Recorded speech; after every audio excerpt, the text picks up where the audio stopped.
It's gonna be on Jeopardy tonight. Oh, So, wow. Y'all wanna, if you Really? want, Is she down before, is this she just said she's gonna be on Tuesday, so I guess it's the first time. I met my husband when I went to go, I had to go pick up the key, cause Claire was gonna substitute at the Presbyterian church, cause the organist was out that day, and just we were teenagers, you know, and that's how I met Chris. And we had to go to his, his daddy was the, you know, superintendent of Sunday schools, and they were founding members of that church, and they had a key. And so Claire put me up to go knocking on the door. And so that's how I actually. Well, not for, I mean, I knew who he was and all like that, but it really, that's what I went to his house. Was it love at first sight? I think so. But it took 8 years off and on. But, anyway. He kept running out, did he? Oh, he sure, because you know, we didn't have a car available, and so people going to the store, we'd walk to the store and walk by the house. He sure raked a lot of leaves that year. And I sure walked to the store a lot. Every time you. But I worked at the Marlowe store, well, that was after high school. I worked there for 3 years Yeah, sounds good. when I was in college. Wonder if Deborah Stevens is coming. I don't know. Haven't seen her coming down the way, so maybe she's switching to the Sunday option. I don't know. Oh, That's true. I unlocked that door, but I gotta remember to lock it back. Y'all didn't do it Okay. this Sunday though, did you? No, we This didn't. past? No. Well, I guess we can go ahead and get started. It's a few minutes after. That clock is not right in any stretch of the imagination. Gosh, it went crazy, what it died. Exactly. It died. Oh, It no. needs a battery. So let's start with prayer, shall we? Yes, The Lord be indeed. with you. Let us pray.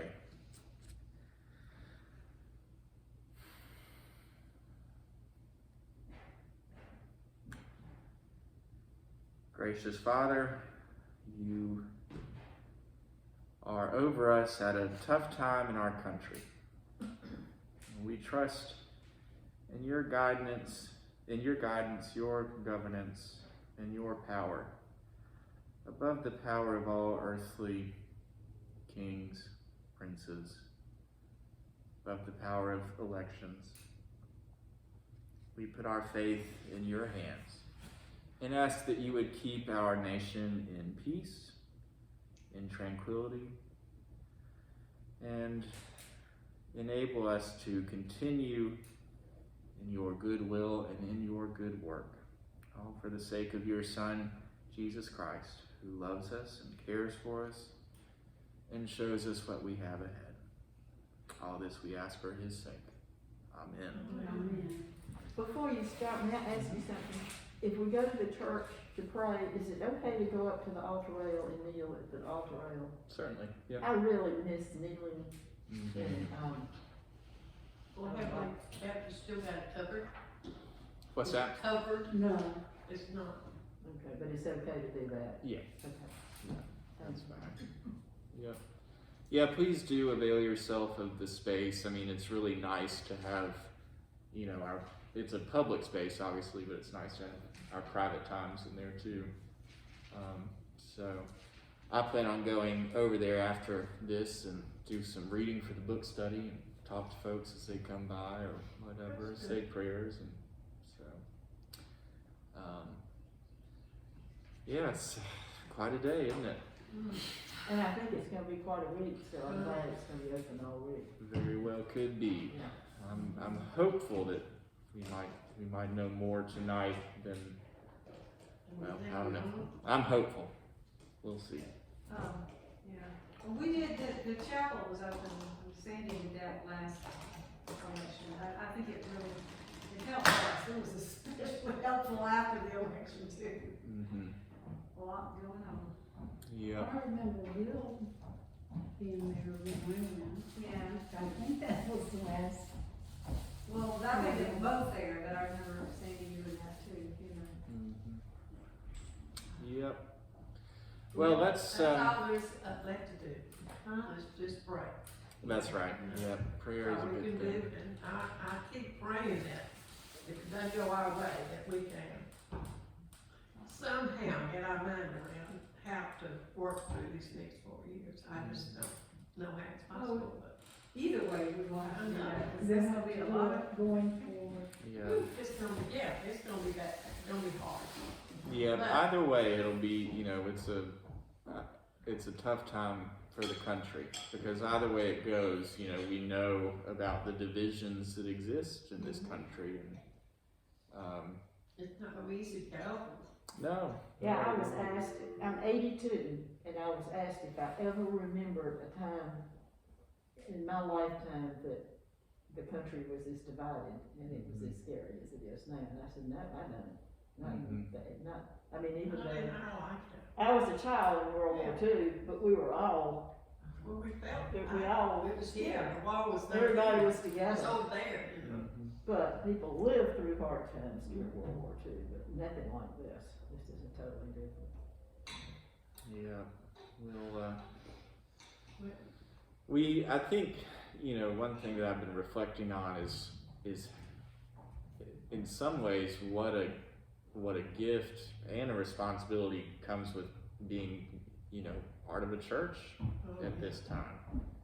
Especially churches like ours where, there are so many churches that in one way or another have really bought into some of the political fray. The churches have, yeah. Right. And it's not that, it's not that, Somebody's walking away. It's Mary Boy. Mary Boy. Mary Boy. I couldn't see who it was, I just saw a She might name. have left something in. oh, she may have just put something in the box. Okay, thank you. I'm good, how are you? Alright, stay well. And it's not that, what we're doing isn't political. I mean, the gospel and church certainly has political ramifications, but in not getting too tied to one kind of American politics, we really, It was Mary Boyd, she left her pledge. that's all right. There's a whole bunch of building that she's having to dig out. And I reached to the bottom, that's it. Thank you, I'm gonna unlock this, cause I remember to this Smith Clinic for a few minutes. Okay. For the food pantry, and then I'll be back. So, it's not that we don't have political ramifications to what we believe in. And I think, any faithful person is going to be, considering their beliefs at the ballot box. I mean, that's how we are, and that's how it should be. But in not sort of choosing one particular flavor of American political questions to really highlight and go all in on, so to speak. We're going to be, a church like this is one of the few places where there is some space for dialogue and exchange. I'm not talking about us hosting political debate or anything like that, but just where, I saw this statistic the other day, 80% of voters from both parties say that they do not have friends that they think are going to vote the other way. So our social circles themselves are so divided. And church is one of the places that we have left where, to a certain extent, there's still going to be some exchange. And so aside from the things we believe in, just the way our community gathers is a unique thing these days.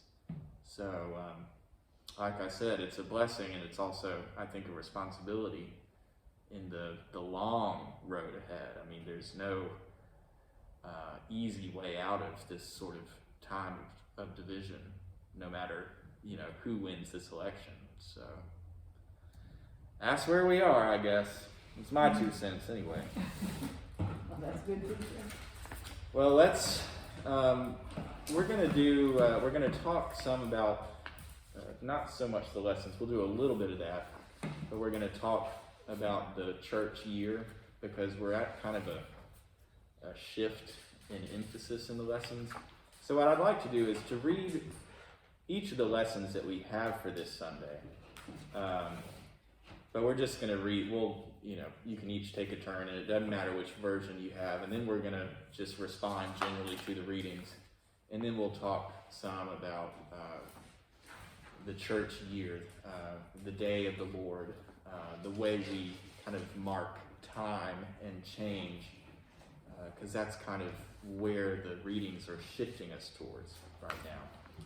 So if we could have someone read us Amos, Prophet Amos, Oh gosh, I already read that. chapter 5, verses 18 through 24. And when I read it, the end of it is Martin Luther King Jr. All right, here. All Right. right, tell me where Amos is. Well, it's so the order of the prophets. Do you know this? This is a rule of thumb. The order of the prophets is how long those books are. Amos is one of the shorter books, So so it's it's towards the end. Yep, Oh, so it's towards the end. The Yeah. longer ones are at the, right. so it'll be after I wait. 25. Yep. So like the big books, Ezekiel and Isaiah and Jeremiah, those are all towards the front of the prophets section of the Old Testament. Amos is towards the end, between Joel and Obadiah. Oh my gosh, I'm all Way away. back, it's almost the New Testament. Yep, Is it's it almost in the New Testament? Oh, okay, yeah, I got you, Yes, I got you you. gotta have Okay, I one. was in the wrong. I do, but it's hard, when the pages are so thin and I know. Right. there's so many pages, it's hard to find. Malachi, is it after Malachi? I think he's before Malachi. It's just after Joel I got.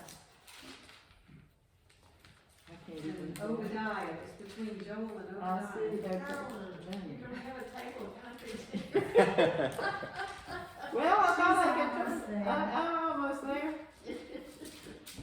Amos. Hey, you It's so can learn a funny. lot by flipping through the pages of your Bible. I mean, Well, I did have to, when I was in the 6th grade, I had to memorize them, but I Right. can't remember that. Yeah, well, I never had to memorize it, I can't.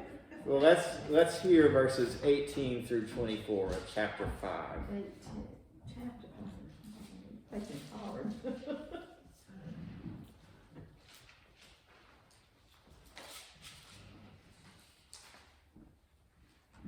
Whoever would like to Woe. go. Starting with woe. Well, in my translation, it's alas, but yeah, I assume that's the same. Woe to you who desire the day of the Lord.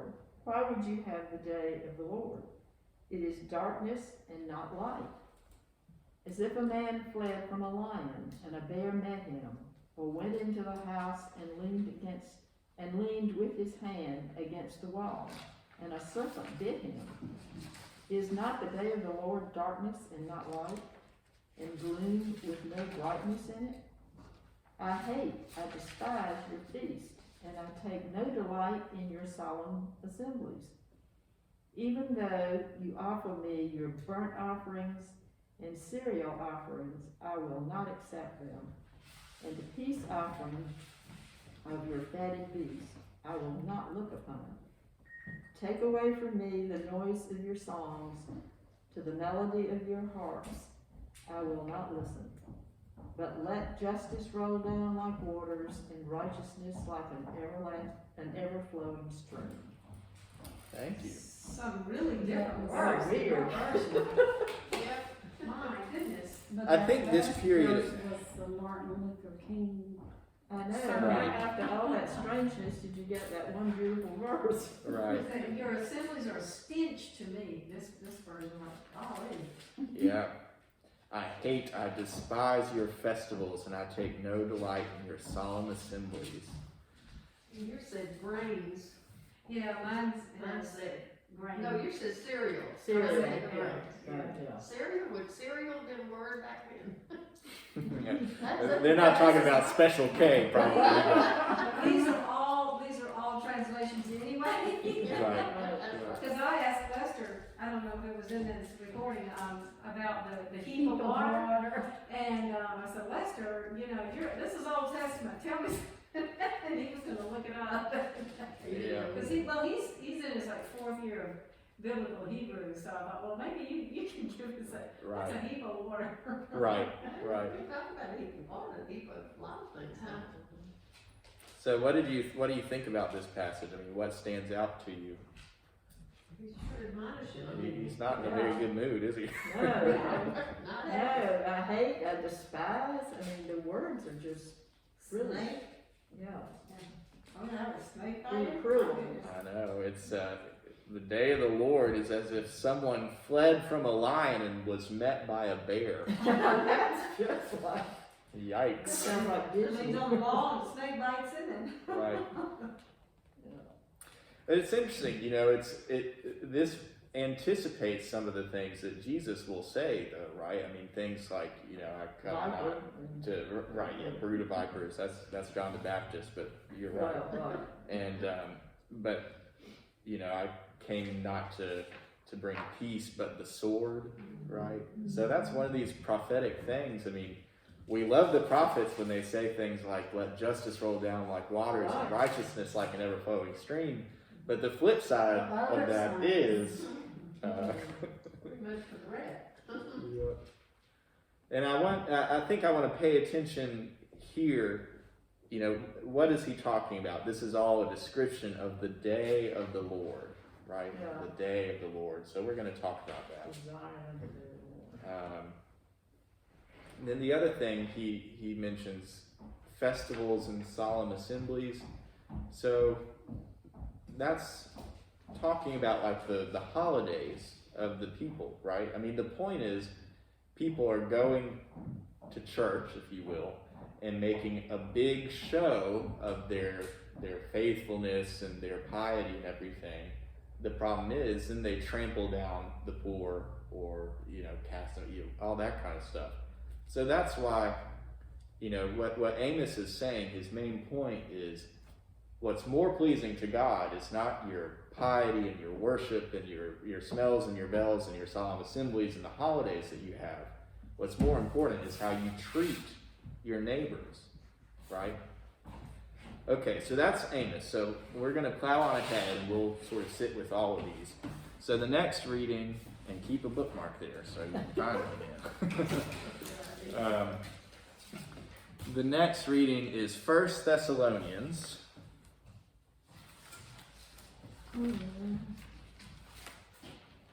First Thessalonians, which, in case you don't know, It's kind of in the middle of the New Testament. is likely, I mean, most people think this is the oldest document we have in Christianity. Where is it The in oldest regards to Christian Corinthians? document. Is Right it after it. right after it? Okay, it must be short then. I've Yeah, got it's a Ephesians. short one. It comes after Colossians. Colossians, Thessalonians, I believe. 1 Thessalonians, what chapter? Chapter 4. I'm not sure. So when it, Gosh, Colossians is just that short? well, and so the Pauline letters are set up in the Bible the same way the Yeah. Hebrew prophets are set up, where you They're short, go where from you- longest, Romans, to shortest, which Wow. is, I don't know, Philemon maybe? Yeah, Philemon. Okay. And then Hebrews comes after that, because Hebrews we don't attribute to Paul. So, all right, let's read chapter 4, verses 13 through 18. And if someone else will give this one a Is go. it from First Thessalonians? No, it must be Second Thessalonians, because there are only two. No, it's First Thessalonians. Thessalonians 4. Right. Read that. Oh, Oh, okay, okay, I 13 couldn't get through the what? pages to. 13 through 18. Okay. Brothers and sisters, we do not want you to be uninformed about those who sleep in death, so that you do not grieve like the rest of mankind who have no hope.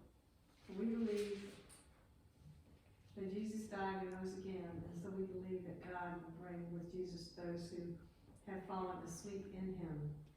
According to the Lord's word, we tell you that we who are still alive, who are left until the coming of the Lord, will certainly not precede those who have fallen asleep. For the Lord himself will come down from heaven with a loud command, with the voice of the archangel and with the trumpet call of God, and the dead in Christ will rise first. After that, we who are still alive and are left will be caught up together with them in the clouds to meet the Lord in the air. And so we will be with the Lord forever. Therefore, encourage one another with these words. Thank you. That's a little awkward. If falling asleep, is that, Oh, it's, That means they die. yeah. So think about this, because it's important, and this is the oldest Christian document. All right, so if you adhere to a religion, you're one of the first Christians, and Jesus dies but is resurrected. And one of the things you believe is that this is the end of death, right? No. Well, it becomes sort of a problem when people start dying. You see? Right. So this is kind of the situation that Paul is responding to, that the first believers have people in their church who are dying. Well, that wasn't supposed to happen with Yeah. Jesus, was it? Yeah. So Paul is theologizing what it means for those who have died. And he's saying, look, this is not, not necessarily what I expected or what you expected, but that's not a reason to give up hope at this point. You see what I mean? Mm-hmm. So it's interesting. And then how does Paul imagine this? What does he think about those who have died and those of us who are still here? What does he say is going to happen? We're gonna meet Shall be in the put clouds, together get with together them in the clouds, and meet with the Lord in the air. And the clouds to meet the Lord in the air. Yeah. So that's when we'll be there together. And it's going to be announced by, a trumpet call from the archangel and all that. It's going to be a big thing. So that imagery about the call of God's trumpet, or the archangel and the trumpet, all that is kind of the same way of, or it's not the same, but it's another way of imagining the day of the Lord that Amos was talking about, right? So we call this Judgment Day, the day of the Lord. In other kind of permutations of Christianity, they talk about the rapture. I was just going to ask if that's the rapture, if that's what people, Right? When they say the rapture, that's Yeah. what they mean. Mm-hmm. Yeah. Meaning in the air, I think. Mm-hmm. Somehow I could totally growing up missed the rapture. I didn't know what it was. I And don't think it came around till later. there was something, some reading material on the back of the toilet in the guest bathroom in my in-laws' house. And I remember reading this stuff. I'm like, oh, what is this? Yep. I remember seeing it on a car. This car will be unoccupied. at the rapture. And I thought, what the heck is that? And there was other stuff that I had no clue what it was. Yep. You know? There was a book that came out that got sold. The Left Behind Left books. Behind Yes, Yeah. that was it. Yeah. Oh yeah, well that was like when I was teaching school, and I remember one of the other teachers, because there were some for kids, or young teenagers or tweens, and some of those books. And I remember this teacher, who was a fellow first grade teacher, saying, these are really good. Your girls like to read, and she was telling me about it. I'm like, Jesus. No, we never brought them into the house. But Right. it was sort of scary kind of stuff. I didn't want. Right. I read the first book and that was it. Yep. That was enough. Yeah. Well, I've never read those books, but I always thought it was interesting that I assumed that the rapture happens, but then they must drag it along for however many sequels there are to the first book. So, It was real strange. but you see where the rapture idea comes from this, though, right? I mean, this idea of, there are those of us who are sort of here, and Still hanging then out. one day it's just going to happen. There's going to be a trumpet, there's going to be, clouds are parting, and all of a sudden we're going to fly up in the air and meet the people who have gone on before And us. hopefully don't get left behind, right? I guess so. And I guess that's the So- idea. But that's really important in fundamentalist churches, isn't it? Mm-hmm. Right. So there's a long. I mean, it goes back basically as far back as you can get. This idea that not only is the day coming, but it's coming soon. Mhm. And so that's when you get people who are trying to predict when the day is going to be. So, you know, that's still very current in certain evangelical fundamental circles. But it's the same thing that people like Nostradamus, you know, were doing back in the Renaissance, and people before him were doing that, you know, back in the Dark Ages. So it's kind of a long tradition of saying, yeah, it's coming and it's coming soon. Well, and the more chaotic it gets, that's when people usually. And now it's about as chaotic as I see it. Well, that's a really good point, Caroline, because a lot of the thinking behind, you know, what people consider apocalypticism, this all falls under that area. Who benefits from believing in apocalypticism? It's the persecuted, you know. So it's not really a belief generally for people in power, because for the people in power, the wealthy people, the people in control, you kind of want to continue in the status quo. If you are on the underside of history, if you're being oppressed, you're being persecuted, if there's a plague going on, you really want God to show up and fix it right now. That's what you feel, right? And heaven might start to look a lot better, you know, even if you have to die to get there.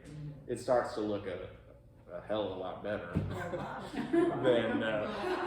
than the status quo, right? Wouldn't it be better that, like, when people are in power, wouldn't it be to their advantage to at least sell that idea, the apocalyptic idea to the masses, so that they're all brought up worried about that and not paying attention to the fact that you're grabbing more power over their lives, and sell that to them. And yeah, you can use it because you can say, well, look, just wait, you know, you're going to get to heaven, you'll get to the afterlife, and it'll all be peachy. So don't worry too much about how bad things all your are. money, and you don't need it anyway. Not in the afterlife. Don't need civil rights in the afterlife. So you see how this kind of gets used for different purposes. I mean, that's one thing that I want us to keep in mind is what are some of the things that motivate these beliefs, aside from whether they're true or false. I mean, that's kind of the most basic question, but you can start to learn some more things if you ask these other questions. So let's go ahead and read Matthew, because this all relates to That one I can find. our theme. Matthew 25. Now, something I was reading in Inspired last night, you know, that Rachel Evans says, you know, you can prove anything you want to from Scripture. Right. You can find the verses. Yep. Generally speaking, I think most of the time the Bible says whatever the reader wants it to say. You know, you sort of pick out what works for you and sort of leave the rest behind. Right. So Matthew 25, 13 through 18. Parable. Now, Oh wait, no, that's not right. 13. It's 1 through 13. Sorry, I read the thing from Thessalonians. the parable of the 10 bridesmaids. Then the kingdom of heaven will be like this. 10 bridesmaids took their lamps and went to meet the bridegroom. 5 of them were foolish and 5 were wise. When the foolish took their lamps, they took no oil with them, but the wise took flasks of oil with their lamps. As the bridegroom was delayed, all of them became drowsy and slept. But at midnight there was a shout, "Look, here is the bridegroom. Come out to meet him." Then all those bridesmaids got up and trimmed their lamps. The foolish said to the wise, "Give us some of your oil, for our lamps are going out." But the wise replied, "No, there will not be enough for you and for us. You had better go to the dealers and buy some for yourselves." And when they went to buy it, the bridegroom came, and those who were ready went with him into the wedding banquet, and the door was shut. Later, the other bridesmaids came also, saying, Lord, Lord, open to us. But he replied, Truly I tell you, I do not know you. Keep awake, therefore, for you know neither the day nor the hour. All right. So how is this related to what we've been talking about?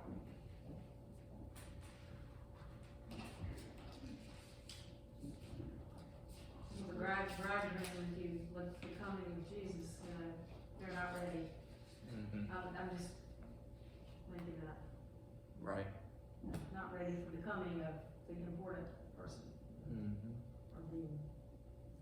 You never know. Keep awake, therefore, for you know neither the day nor the hour. Yeah. So that trumpet call could come at any time. It could be, Best be ready. you're driving that car, you gotta be. That's right. Don't fall asleep at the wheel. Yep. So you see, there's this in all of these readings. There's this really. I mean, I'm just gonna say it. There's a kind of threatening undercurrent here, right? Kind of frightening. You never know when it's coming, and you better be ready. Yeah. So we're beginning to see a shift in mood, if you will. In terms of the church here, the readings that we get, if we were in normal times, the hymns that we would sing,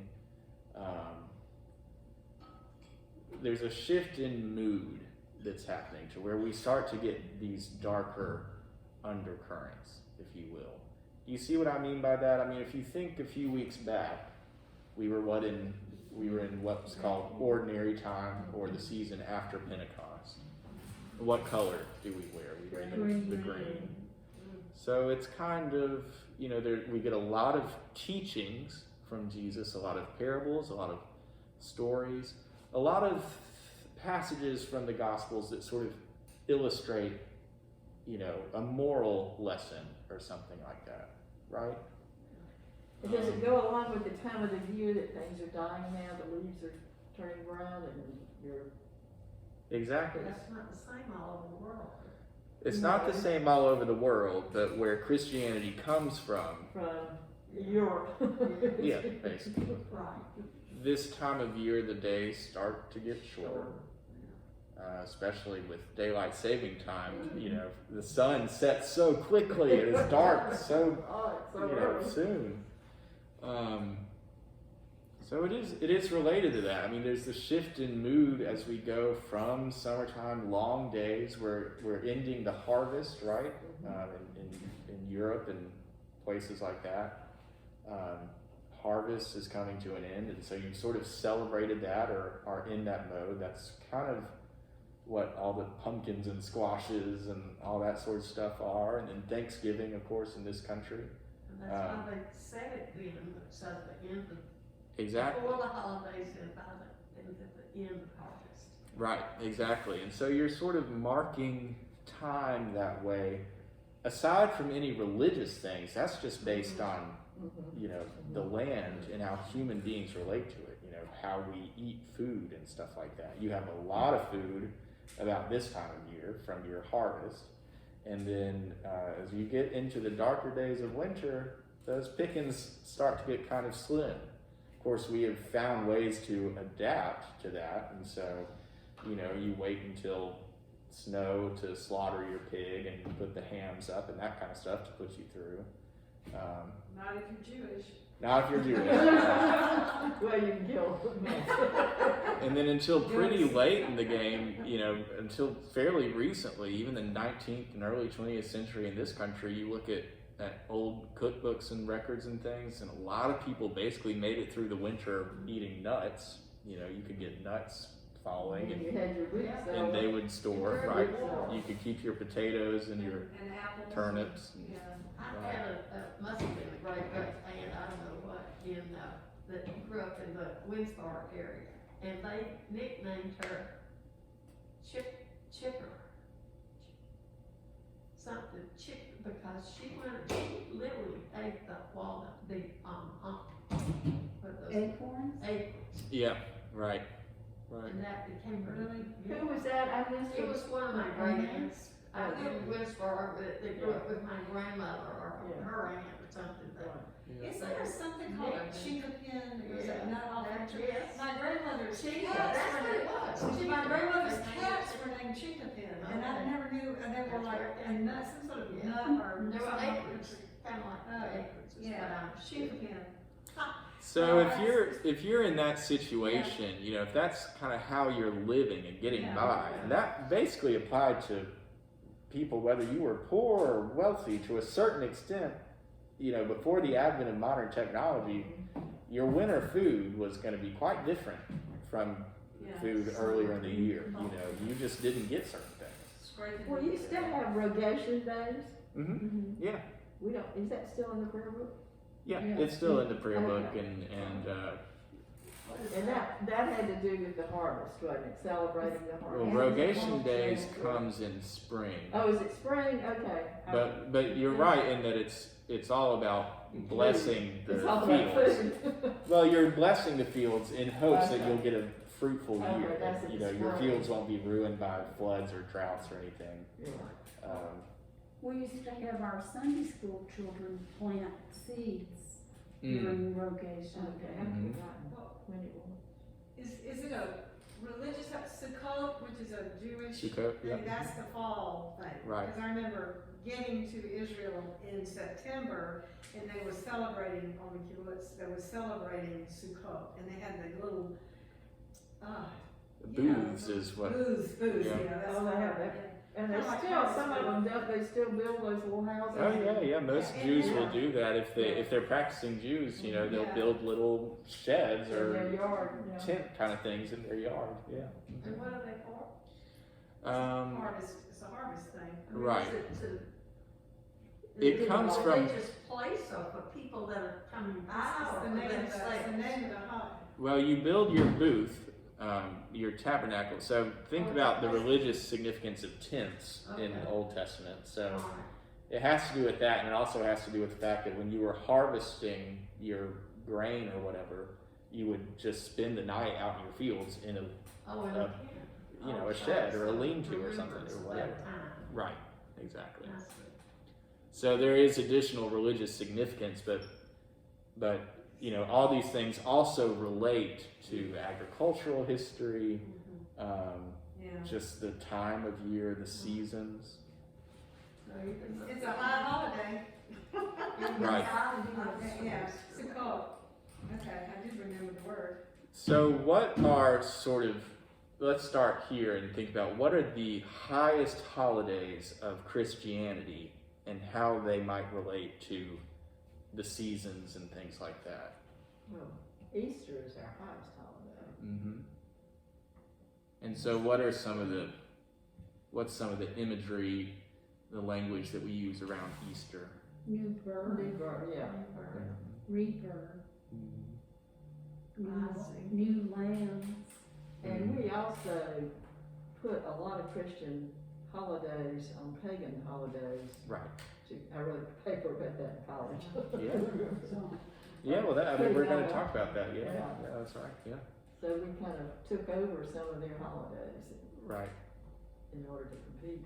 So Easter, you know, even in the secular culture, you have bunnies, Eggs. peeps, the little chicks, Eggs, you know, the marshmallow Yeah. things. And eggs are supposed to represent Right. life and, you know. Yeah. And so in the springtime, you know, all this plant matter that had been brown and dead is coming back to life, bursting Yeah. out. right? Rising from the dead. So what about Christmas? That's sort of the other big moment Well, that in had the to do year. with the sun coming back. Yeah, because you're Yeah. just after The days are beginning to get a little bit uh, longer, they were able the to tell. solstice, right? Yep, exactly. So, But they said it at that time. I mean, whenever Christmas started, Mhm.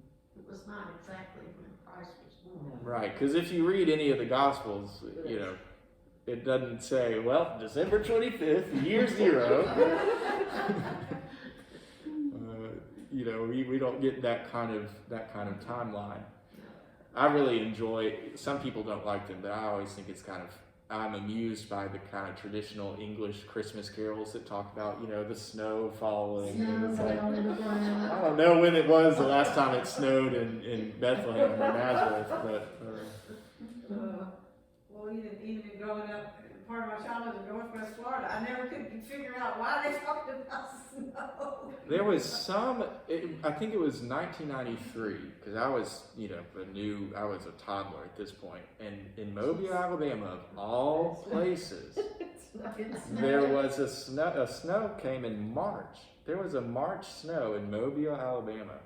And my mother's story about this time is that I went running out into the yard, first time experiencing snow. And all I could think of was, where was Santa Claus? Not Jesus, but Santa Claus. Right, exactly.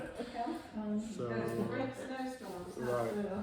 My brothers were born in northern Florida, Mhm. in a little town called Live Oak, halfway between Jacksonville and Tallahassee. Joe Howard was born. Anyway, they moved to North Carolina, and in Smithfield, they have snow, which is rare there too. Mhm. And my brothers ran out in the backyard barefoot. They thought they had a beach in their backyard. Oh, and that part of That's Florida, funny. the sand is white. Right. I don't know if it is in Mobile, but it's Oh, really yeah, white yeah. there in that, Lord, isn't that something? That's funny. Yeah, but it might have snowed once when I lived in Panama City, and it was in March. Right. It was really funny, at the end of March. It was probably that same time. Could have been. Well, if I that don't was know, I the- was a child. Oh, okay. Yeah. Maybe not. Before but- your But It it does snowed, happen. it snowed here in March too. well, it snowed on Christmas Day here. Yeah, it is, yeah, March, when Lucy was a baby, and that was 83. So, what do you do at Christmas? Again, aside from what we believe in church, what are some of the rituals of that time of year? You mean like Gift giving. secular? Gift giving. Gift giving. Yep. Yeah. Yeah. Big meals, Yeah. right? Yeah. Family, getting together with family and friends, Not this year. well, yeah, I mean, with our rituals. Yeah. You think about all the stuff that falls under Yule, Yuletide. That's an old Norse kind of celebration where they had that. Well, Yule log to us, I Yule guess, log. is a dessert, but for them, it really was. It's a You went out big- and chopped down basically the biggest log you could find, and you would put that on your hearth fire and basically celebrate the whole time that log was burning. It might last for 12 days. That would be really good timing, but it may be a little more, a little less. Well, we had, when we lived where we had a fireplace, we would use the bottom of the Christmas tree. I mean, we would go Oh, yeah. out and cut our own tree, Yeah. the piece that might cut off the bottom, so it would, Burn. that was our Yule log, and we burnt that on Christmas morning. Yeah. Hmm. So, and it's, you sort of see, well, in like the meal. So what do you do? The reason we kind of celebrate at that time with a big meal and this outpouring of gifts, whereas the first part of the winter, the days keep getting shorter and shorter and shorter. You're kind of nervous. You're kind of like, uh-oh. Is it- At a primal level, Right. are we going to come back from this? Then you start to see the days getting longer at the solstice. And so you say, okay, yeah, spring is coming again. We can look forward to this. We don't have to be quite so frugal, exactly. And so we can feast. We can enjoy what abundance we can muster at this time of year. And is the Christmas tree with the evergreen, is that life? Exactly, That yeah. represents the life. And the wreath, the circle of the wreath, Right? the never ending. There's a children's book called Dear Rebecca, when summer is here or winter is here, and it's a grandmother reading to her granddaughter, and on the solstice, that in December 22nd or whatever, right around there, they read the story, and she says, "Dear Rebecca, summer is here." because Yes, it's. It's starting. So it's starting. Yeah, that's interesting. So I look forward to that day. I've already thought over 6 more weeks. well, and you can sort of see. I mean, just by your saying that, Madeline, you can sort of imagine how thinking about the return of springtime and summertime gets related to this. Oh, I can't wait for that day. You Yeah. know, whether that's the entrance into paradise or whatever. Concept. And we know it's coming, and we know what day it's gonna be. Right. And they didn't know. Right. Exactly. Yeah. Is this the book? I just wanna, I'm always looking for something about, okay. Yeah, that'd be a good one. Okay. So what are some of the other? Well, let's just talk about, there's 2 cycles in the Christian year. There's the Easter cycle, which are all the things that the dates are based on Easter. So what are some of the things that are based on Easter? On Sunday. Palm Sunday, right? So you go Palm Sunday and Holy Week. That all depends on the dating of Easter. And you go back a little further, all of Lent. Lent All of changes Lent, all the yes. time because it's based on when Easter falls. Then Pentecost is the same way, right? Yeah. That's 50 days after And the Ascension. Pentecost, Ascension, right? So there's that, and then even now, the way we're sort of in the Christian calendar is still based on Easter.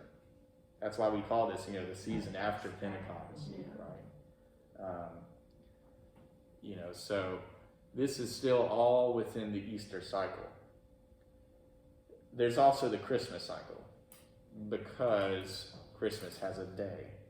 There's one day. It's December 25th every year. And Epiphany, same way. January 6th every year. That doesn't change. So Advent is based on. And so Advent is based on the Christmas Epiphany cycle. You go back So that's before. the end of the Easter cycle, beginning of the Christmas cycle. And Advent is also the beginning of the new church year. So if you look, if you have like a daily office book or something with the readings for every day, that starts at first Sunday of Advent. That's the first day of the new church year. So that's when all that starts and the cycle begins again. So where are we right now in that grand scheme of things? We're At the end of the Easter. yeah, we're kind of It's soon gonna be, when does Advent start this year? Is it? The Sunday after Thanksgiving, usually. Well, it depends on when It's on Thanksgiving. Thanksgiving. As Will says, it's. no Thanksgiving in the Christian holiday. Thanksgiving doesn't matter. No, it doesn't. Not in this calendar. No, Church it's calendar. on a Thursday, that's all. The last Thursday. It's the fourth Thursday. So I don't remember the date that Advent starts, but it It's the 26th. varies, based on the Sundays, because that's the thing. Sundays is what determines Advent. It's not like 40 days of Lent. You have 4 Sundays of Advent. Exactly. Christmas is on Friday. So we are getting to that point where we're about to start the cycle again. We're closing down, we're sort of ending a year. And you think about the ways that's manifested. I mean, so what just happened, we had October 31st, November 1st, November 2nd. Some people think of All that Saints as Day, like All Souls, the All Saints. winter or the fall Triduum. Triduum, what we call the great 3 days of Easter. Right. Huh. So some people think of it that way, where you have Halloween, which is All Hallows Eve, All Saints Eve, leading into All Saints Day, and then in certain parts of our tradition, November 2nd is All Souls Day, right? Or the commemoration of all the faithful departed is what the prayer book has now. And what is the Day of the Dead in Spanish culture? Yep, so it can kind of vary, but it basically is our Halloween and November 1st and November 2nd. So they really still That's when have, they have the Day of the Dead Exactly. celebration. yeah, So like the dates, so. right, exactly. And so the idea then is that there is this, it's a time when the boundaries between life and death are kind of blended, It's right? that thin place. It's a thin place, exactly. So, that goes from like the idea in Mexico or Latin America, where you really do go visit your ancestors and tend to the grave. Of course, we do this too, actually. I mean, in lots of Southern churches, there's homecoming that time of year when you go and have a picnic in the churchyard, clean up, that kind of stuff. Yeah. So at a deep cultural level, we still do these things ourselves in some ways. Halloween, ghosts. So we're in that sort of thin place, and then even in our relatively sort of sober liturgical practice in the Episcopal Church, still on All Saints Sunday, we read the names of the people who have died over the past year. In places where All Souls is celebrated, there are customs like that as well. So you sort of see how all these theological ideas, things that we're reading about, some of these themes are manifested in the way that we think about time, right? Is that why the cemetery across the street was cleaned 2 weeks ago? Did that just happen then, or what? That's a good question. I don't know. So why I just is it thought of that at this time of year, Yeah, I just thought of it and wondered why. why do we do that? If it's They cleaned out the Cleaned- cemetery Most- two Saturdays ago. Yeah, they popped out. Yeah. There actually is a liturgy for All Hallows Eve or for Halloween in the Book of Occasional Services, where you have a service in the cemetery in the churchyard. Oh my. And you read things like the Witch of Endor, the story of the Witch of Endor from Samuel. So, you kind of do the spooky stuff. Those are not things you usually hear as part of the lectionary, right? Right, The yeah. regular lectionary, there's so many stories that you just never know unless you really have read all the way through the Bible. Mm-hmm. Or you might read the Valley of the Dry Bones, Yeah. the bones gonna rise again, right? Bones. Kind of spooky. Interesting. Yeah. I hadn't thought about all of this, the way it all works together Mm. before. I don't think I've ever had any kind of. So Yeah, Advent Yeah. is kind of where we're going towards, and what is kind of the significance of Advent? Well, it's preparation for the birth of Christ, but it's hard in our culture today to celebrate Advent like it's supposed to be done because it's all jingle bells and Right.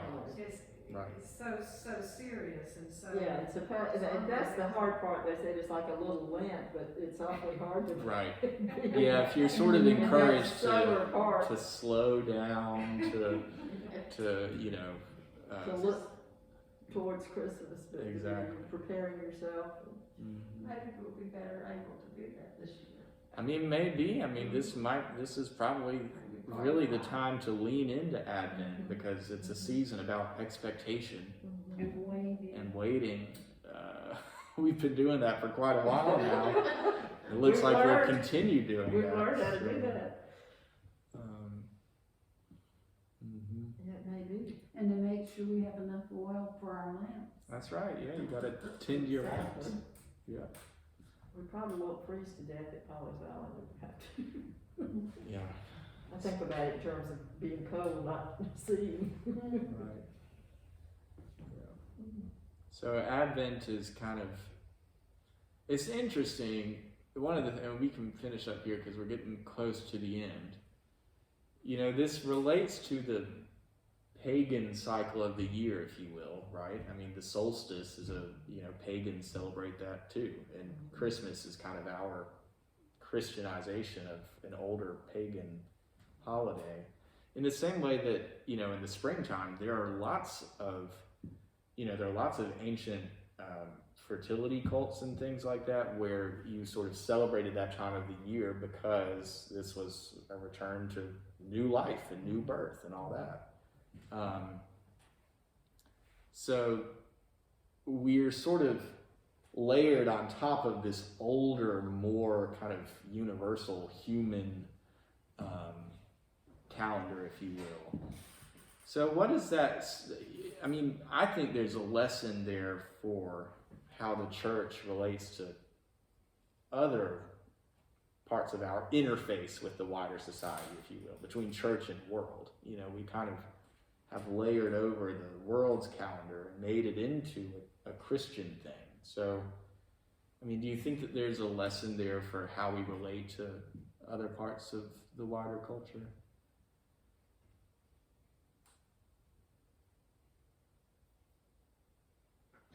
Was that just a mixed up Well, jumble? if it's not relatable, then people aren't going to embrace it. If they can't, you know, if it's not something that is familiar, as it were, to the larger, then it's harder for people to embrace it, because they can't understand it.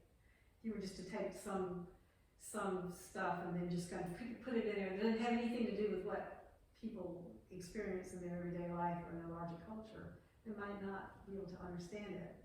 So I'm trying to figure out how to say that. No, I think that's a good way of saying it. Yep. So you put, Well, probably when Christianity was evolving, you could see the relationships better than you can now. Mm-hmm.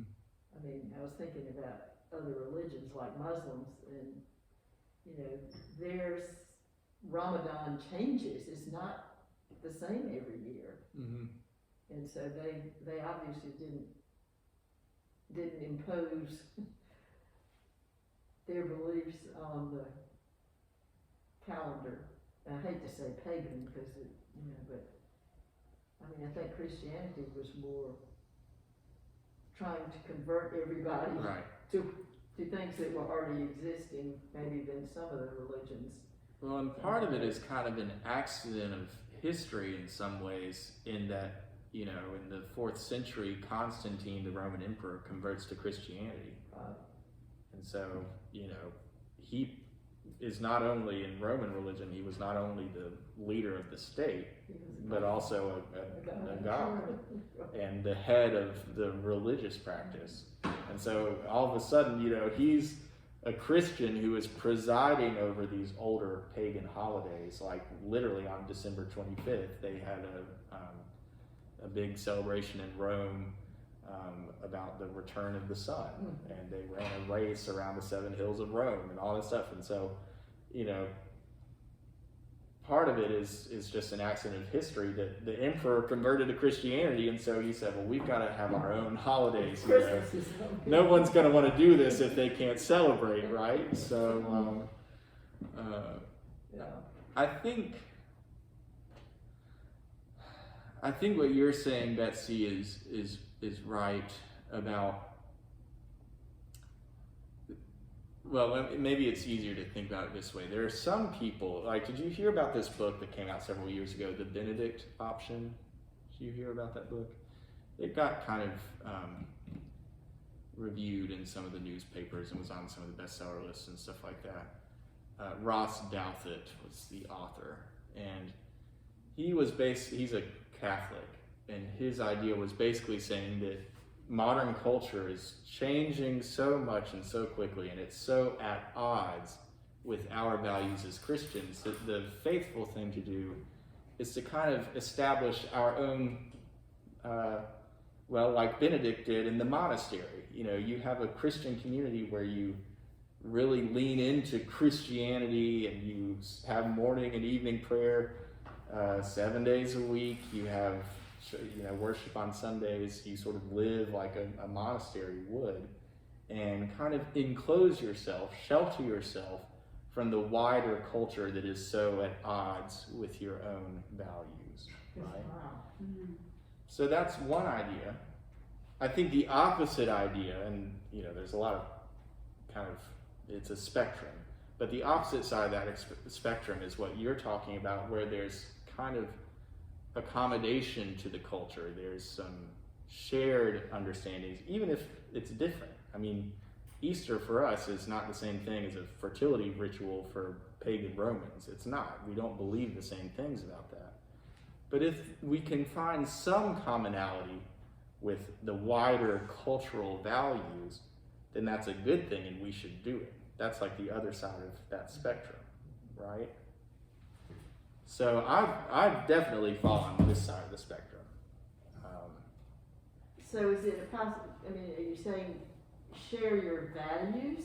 Is a sharing of values with the culture? I think it's stating that there are some values that are shared. So, That there are some connections, Yeah. even though you're over here and you're over there. Not like being in a There's still- monastery, but there's still some connection. Yeah, I mean, I Right. know people who don't go to church that certainly share our values. right, exactly. Yeah. Exactly. Yep. And it's a way of saying that if our Great Commission is to make disciples of all nations, then we shouldn't do that necessarily by antagonizing people, but actually adjusting to some of their ways of life, to adjusting to the culture. We shouldn't be just isolated from the wider culture. We should be part of it. And in fact, that's part of our mission, is to be the church within the world, not apart from the world, but within it. Well, they say modeling to children is the best way. Mhm. And so I would guess that's the same idea, is modeling to non-Christians what a true Christian would be, isn't it? Mhm. Is that, And certainly when you're trying to teach children, if you can't help them see how it has any relevance to their everyday life, then they're not gonna learn it as well either. Or if they can't put some little tag onto something that means something to them, then it's very difficult for them to learn. So if you wanna convert people or people to, you try gotta. teaching you gotta- algebra. Huh? Try teaching algebra to their kids. Oh, trust me. All right, we're gonna need It's bad algebra. enough teaching Right. multiplication and division. I've done that. Well, it's the kind of idea of, we want to practice what we preach, right? We want to show ourselves not only to believe in word, but also in deed, Yeah. So, It's what our actions show what we believe. Yeah. I think. That's the modeling, yeah, Yeah. exactly. And how does this relate to my everyday life? yeah.